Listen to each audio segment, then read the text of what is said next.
Hi, ever heard of the word sniffles? It is pronounced as sniffles. Sniffles. Sniffles means a runny or stuffy nose often caused by cold or allergies.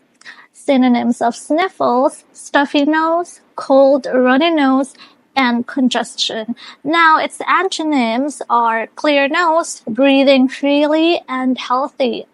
Now let's try some examples. Sniffles. I've got the sniffles today. Guess it's cold season. He woke up with the sniffles and had to stay home from school. She's sneezing and has the sniffles. I hope it's just allergies. Got the sniffles? Don't worry, you're not alone. Now question, what do you call it when you have a stuffy nose? Tell me in the comments below. Thanks for watching the video and see you on the next one. Bye!